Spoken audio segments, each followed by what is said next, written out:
À la une, 3000 écoliers de l'espace sud privés de déjeuner aujourd'hui. Les négociations entre le syndicat UGTM et Servichef continuent d'achopper. Les parents ont dû une nouvelle fois s'organiser. Réseaux sociaux, clips vidéo, sites internet, les adolescents sont de plus en plus exposés à l'hypersexualisation sur ces nouveaux médias. Faut-il en parler à l'école et comment? La communauté éducative a planché sur la question aujourd'hui. Des médecins généralistes et spécialistes à proximité. Saint-Pierre a désormais son centre de santé. La structure a été inaugurée en grande pompe. Aujourd'hui, l'une des réponses au désert médical dénoncé dans le Nord. Fabriquer du charbon actif à partir des sargasses. En Guadeloupe, des chercheurs travaillent sur le sujet. Leurs expériences portent leurs fruits. Vous le verrez, une bonne transition pour parler du sommet Caraïbes-Climat. C'est l'événement ce samedi à Madiana en présence de François Hollande. Le président du conseil régional nous en parlera. Serge Letchimi est notre invité. Bonsoir, ravi de vous retrouver pour cette heure d'information. 3000 écoliers de l'espace sud de nouveau privés de déjeuner aujourd'hui. Les négociations avec la direction de l'UGTM ont tourné court hier. La faute à l'arrivée de l'avocat du syndicat à la table des négociations. Se sentant lésé, la direction a préféré reprendre le processus ce matin en présence de son conseil. Au moment où nous parlons, les discussions se poursuivent. En attendant, dans les écoles, il fallait s'organiser pour pallier l'absence de repas. Le reportage au François de Loïc Régis et Guillaume Bacoul. Conséquence des négociations en cours, des repas non livrés. C'est le cas à l'école maternelle du François. Pour les parents, la nouvelle annoncée ce matin est un coup dur. Certains, comme Sabrina, doivent se libérer afin de récupérer leur enfant à l'heure du déjeuner. J'ai l'impression de courir ce matin pour déposer, courir, revenir et courir pour 13h30. Donc c'est désagréable, oui. C'est ce matin, en fait, en déposant le petit, qui m'a annoncé qu'il fallait que je revienne vers 11h30 récupérer. Mais sinon, j'avais une rumeur quand même par WhatsApp. On m'avait averti qu'il y avait une probabilité qu'il n'y ait pas de restauration scolaire. Manger rapidement, mais bon, moi je vais le garder avec moi pour des raisons personnelles et logistiques. Mais il semblerait qu'ils aient prévu des sandwichs et ça on ne le savait pas, on vient de l'apprendre là. En effet, 1700 sandwichs sont préparés dans l'urgence. Des encas de dernière minute, confectionnés grâce à la solidarité des boulangers de la commune. C'est une journée particulière qui est très récurrente.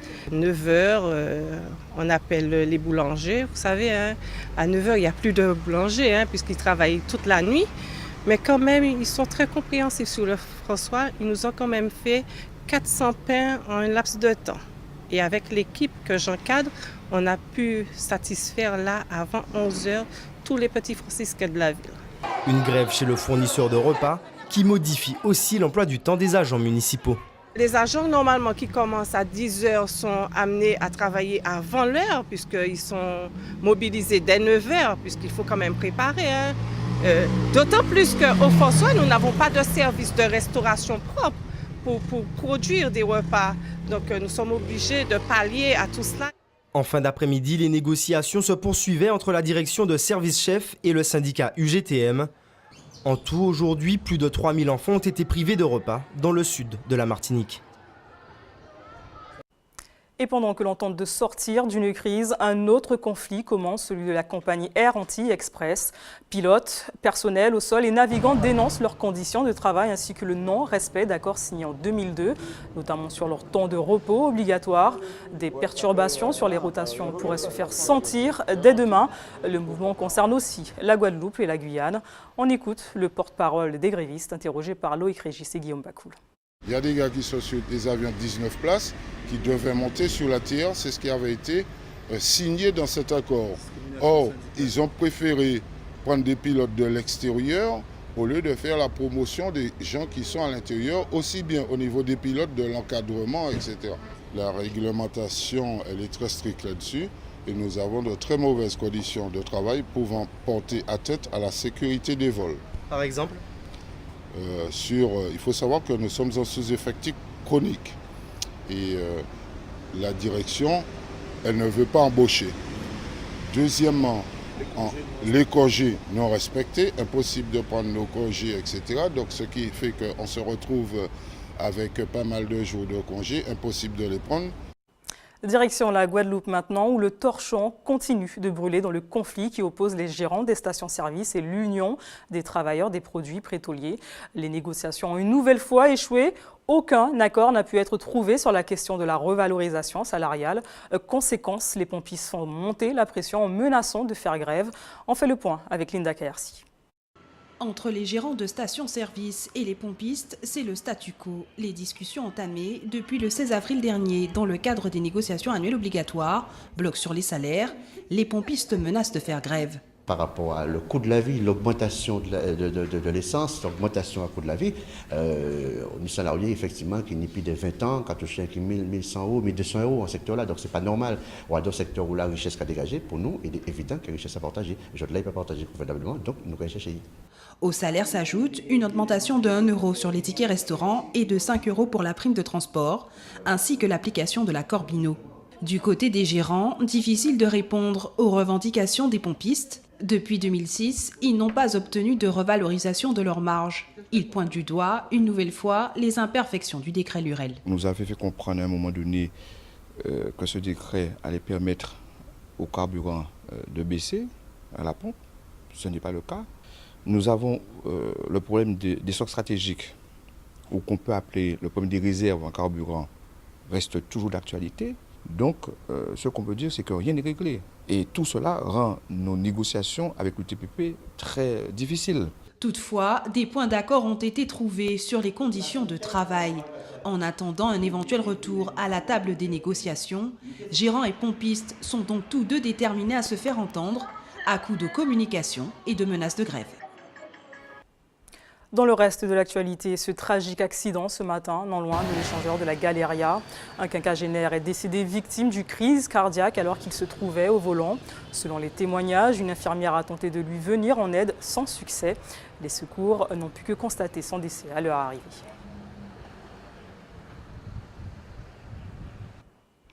La traditionnelle journée hommage aux policiers morts pour la France s'est déroulée ce matin à l'hôtel de police de Fort-de-France. Pour l'occasion, le préfet de région a décoré une quarantaine de fonctionnaires de la médaille d'honneur. Une cérémonie du souvenir précédée d'une messe à la cathédrale Saint-Louis. Un défilé dans les rues de la capitale s'en est suivi. Le directeur départemental de la sécurité publique s'est entretenu avec Loïc Régis et Guillaume Bacoul. On a eu l'hommage national il y a quelques mois. Donc elle a été associée bien sûr à tous nos collègues disparus cette année. C'est une année particulière parce qu'elle a démarré vraiment difficilement pour nous tous et on espère que ça va s'arrêter maintenant. C'est très important pour nous d'honorer la mémoire de tous ceux qui ont sacrifié leur vie pour le bien-être de tout le monde. Donc il ne faut pas les oublier, même si physiquement ils ne sont plus avec nous.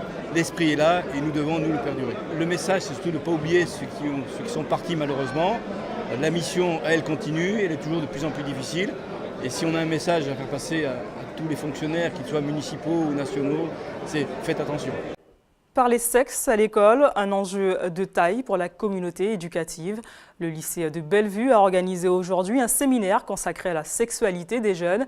Quel est l'impact des réseaux sociaux sur leur comportement? Comment les clips ou bien encore les sites internet influencent leur éveil sexuel? Ce sont les questions auxquelles près d'une centaine de personnes a tenté de répondre. Isabelle Ferrière, Anaïs Gall. L'année produit, l'année shit, l'année physique, l'année bitch, l'année 38, l'année hit, papa chien blanc.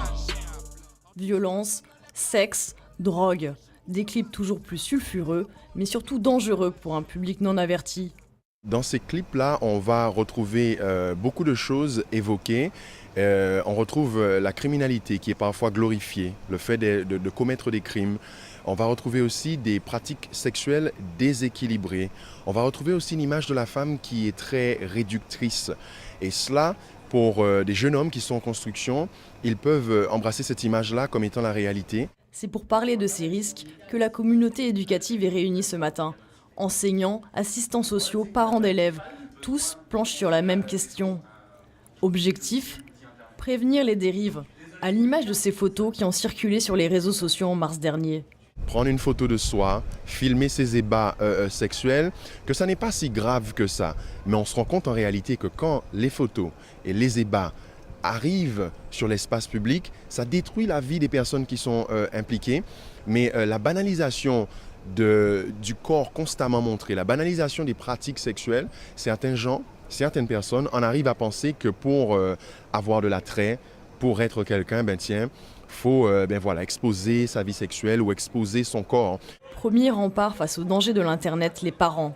Souvent, ils se sentent bien démunis. Les ados peuvent se retrouver dans un cercle infernal où ils se perdent et où nous, on les voit se perdre en fait.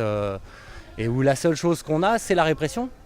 Mais si on utilise, on a le dialogue, mais ils sont tellement malins que malgré le dialogue, ils peuvent contourner. Et si on a la répression, on se coupe d'eux et donc on n'a plus de moyens d'action auprès d'eux. Donc c'est assez difficile, notre situation est assez complexe. Parmi les solutions proposées, limiter l'accès aux sites jugés à risque ou encore favoriser le dialogue.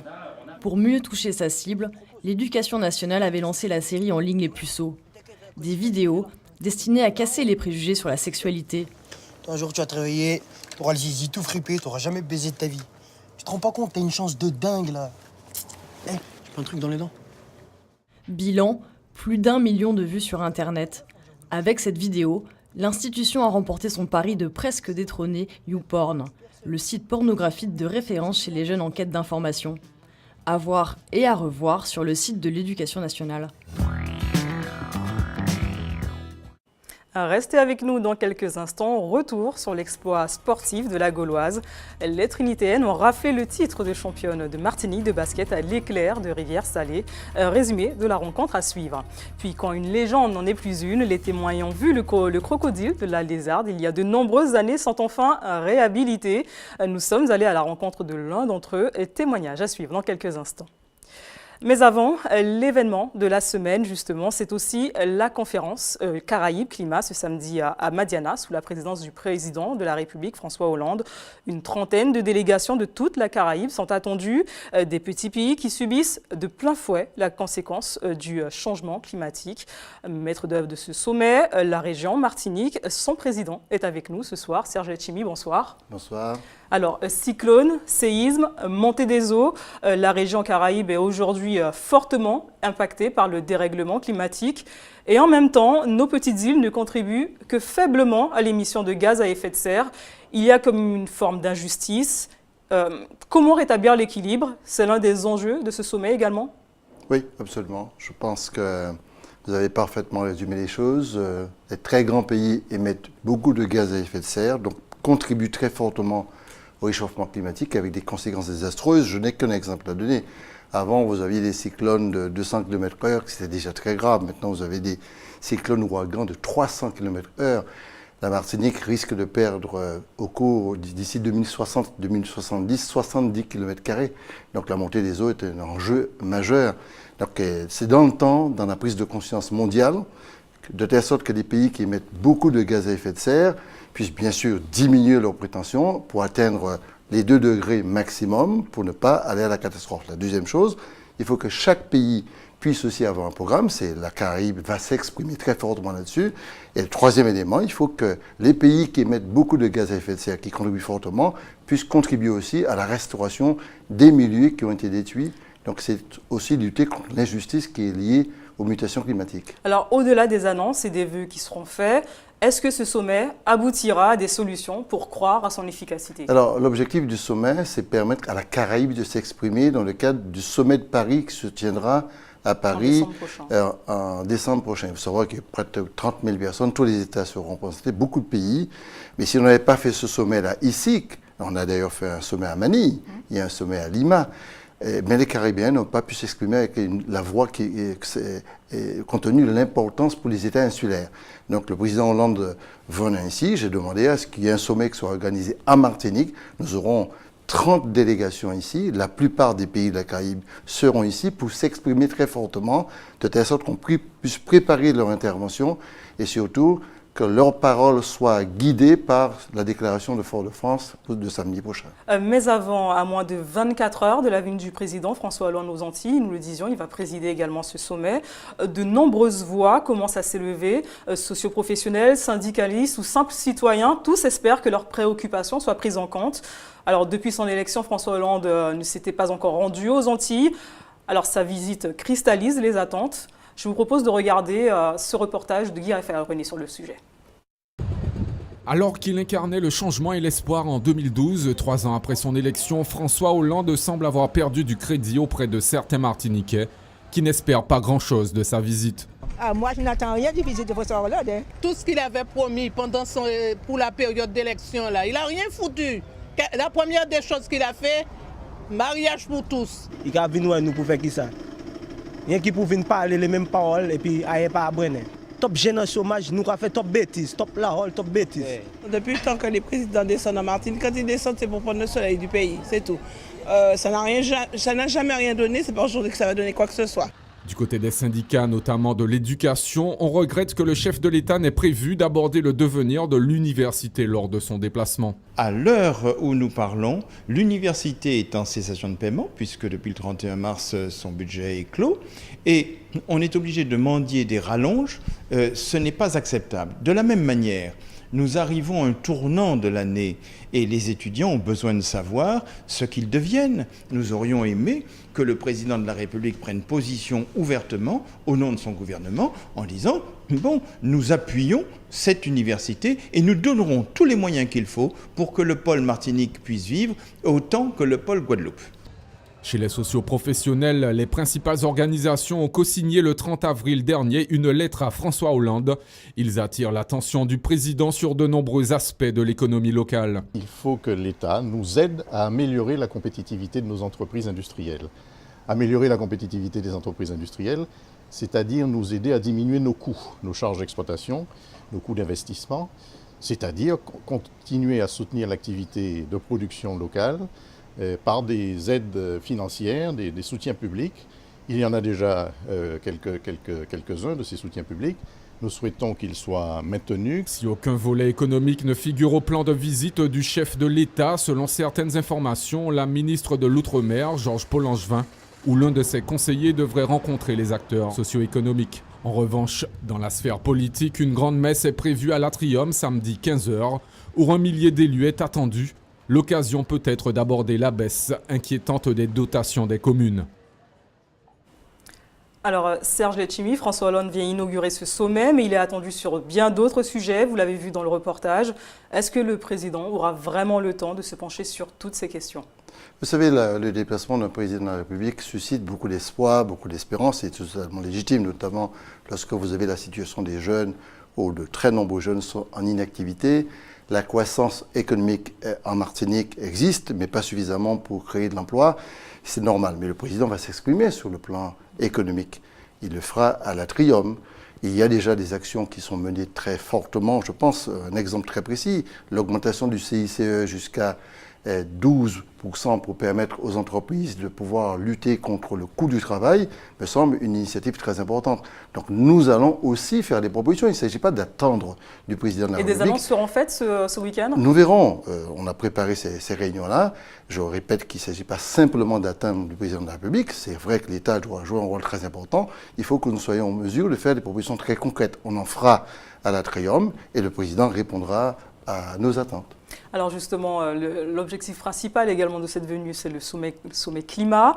Vous avez une volonté politique, mais est-ce que la population vous suit quand on voit, par exemple, je parle de votre volonté politique d'inclure dans vos projets le développement durable, entre autres, quand on voit les décharges sauvages, les VHU, la lenteur de la mise en place du tri sélectif, on a entendu les Martiniquais, les socioprofessionnels également, mais on a l'impression que l'environnement n'est pas la préoccupation première des Martiniquais. Voilà, aucun mot à ce sujet n'a été évoqué sur ce sujet. Paradoxalement, très honnêtement, je ne suis pas d'accord avec vous, je trouve que nous avons avancé, je reviens d'une tournée très importante de cadre de la mission sur l'économie circulaire que j'ai au nom du ministère du Développement durable. Depuis la Réunion, Guyane, Guadeloupe, je trouve qu'il y a des progrès considérables. Si on veut prendre par exemple les voitures hors d'usage, les épaves, il y a 14 ans de ça, j'enlevais en une année 18 000 véhicules le long des routes. Très honnêtement, il n'y en a pas, il y en a moins, il y en a toujours. Et nous avons actuellement une organisation de la profession. Et la dimension environnementale doit être très présente, c'est à nous de l'intégrer en tant que telle. Et les stratégies que nous menons aujourd'hui sur la biodiversité, sur la question de l'énergie renouvelable, nous sommes déjà à près de 10% d'énergie renouvelable, avec des instruments comme l'usine de biomasse que nous engageons à Trinité avec Albioma, nous permettra d'atteindre près de 20%. On est vraiment dans une dynamique. Mais nous devons, nous, intégrer ces dynamiques par nous-mêmes, et pour nous-mêmes, et ne pas toujours attendre de Paris toutes les solutions qui pourraient venir. Très bien, Serge Letchimy, merci d'avoir répondu à nos questions. Et les sargasses, Continuons de parler de climat et de développement durable. Inquiète au plus haut lieu, la ministre de l'écologie prend le dossier en main.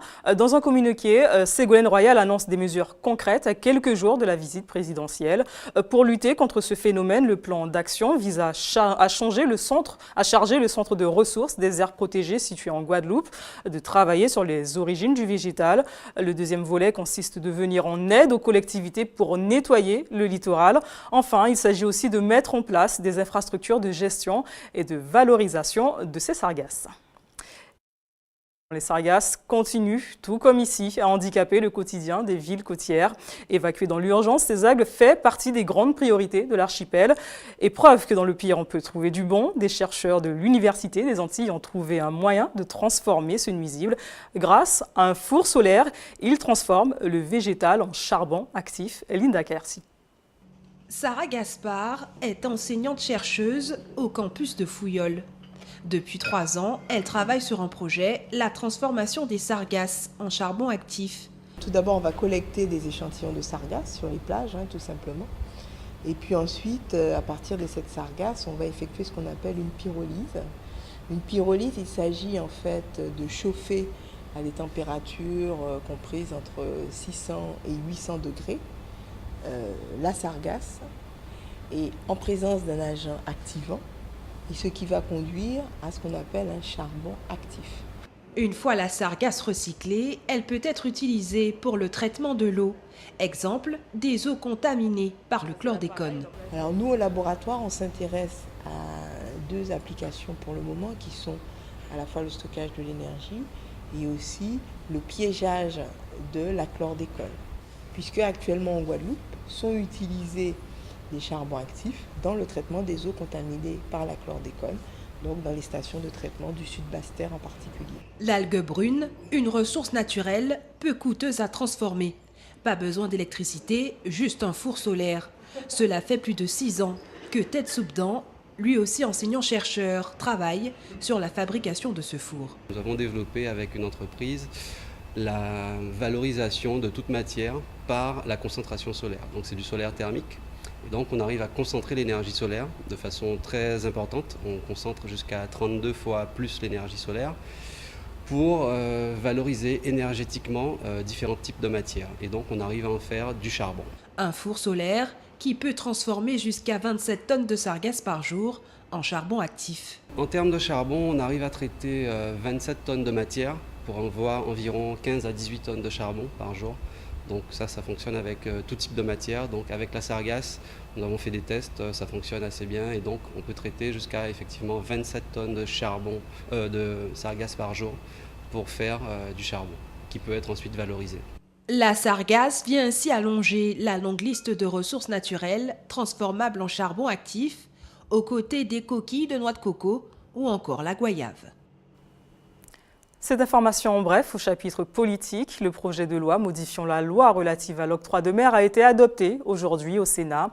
Ce projet de loi comporte plusieurs dispositions visant à simplifier et moderniser le régime de l'octroi de mer qui reste, rappelons-le, l'une des principales sources de financement des collectivités locales. Sport pour continuer, en basket féminin, la Gauloise a été sacrée hier soir championne de Martinique. À l'issue de leur 3e match des finales des playoffs face à l'Éclair, les Trinitéennes ont battu les Saléennes 63-51 au hall des sports Pélière-Donatien.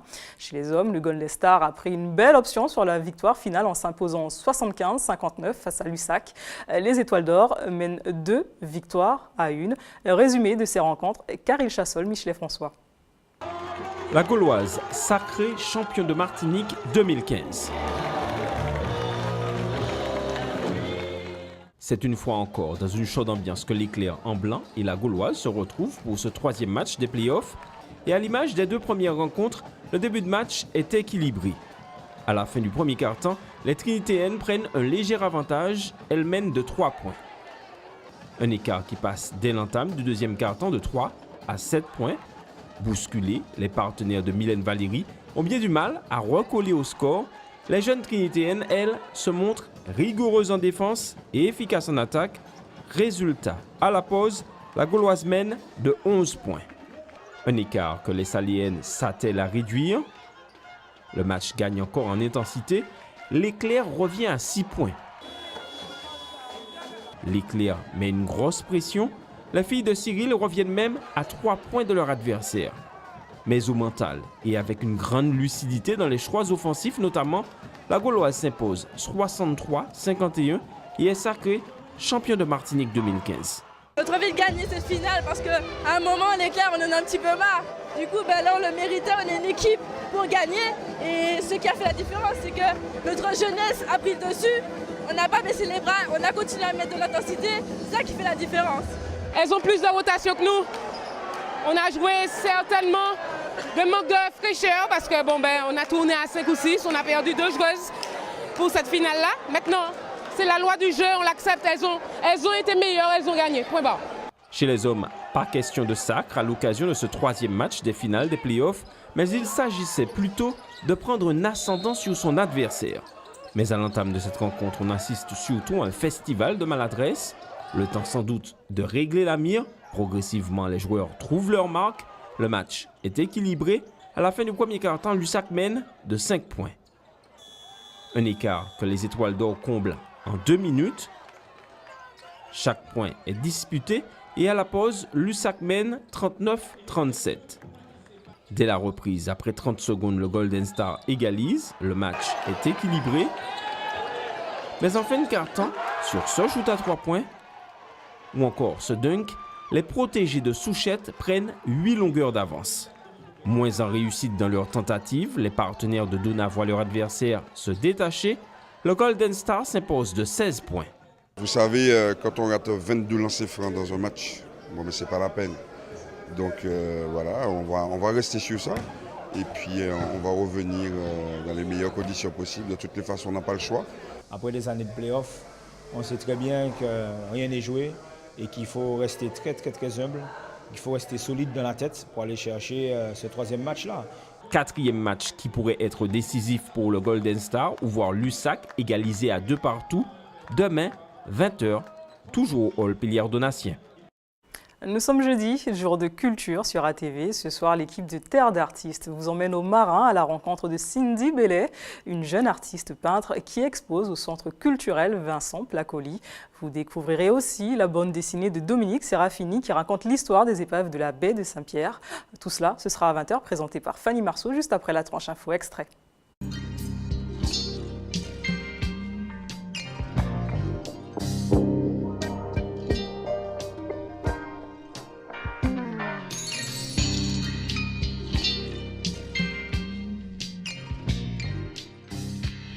Bonjour Cindy Bellet. Bonjour Fanny. Merci beaucoup de nous accueillir ici. C'est toujours surprenant ces couleurs qui tranchent comme ça avec le blanc des murs. Si on prend celui-là par exemple, qui est très coloré également, on a l'impression qu'il a une âme, on a l'impression qu'il y a quelqu'un c'est un portrait de quelqu'un que tu connais. C'est quoi l'histoire de ce tableau?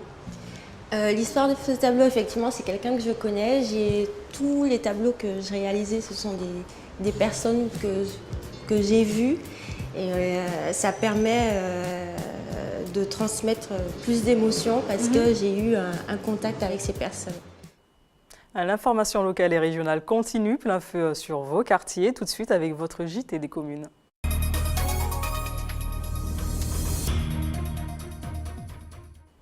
Prenons la direction de la commune de Saint-Pierre pour débuter ce JT des communes. La ville est à présent dotée d'un bureau de poste flambant neuf. Ce matin, élus, direction générale et personnel de la nouvelle structure ont procédé à son inauguration. Ce sont près de 250 usagers qui fréquenteront chaque jour ce nouvel espace.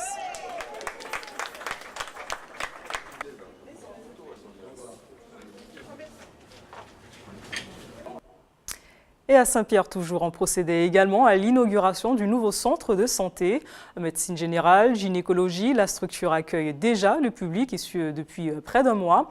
À l'initiative de l'IRAS et de la Société d'hygiène, on regarde tout de suite cette nouvelle inauguration.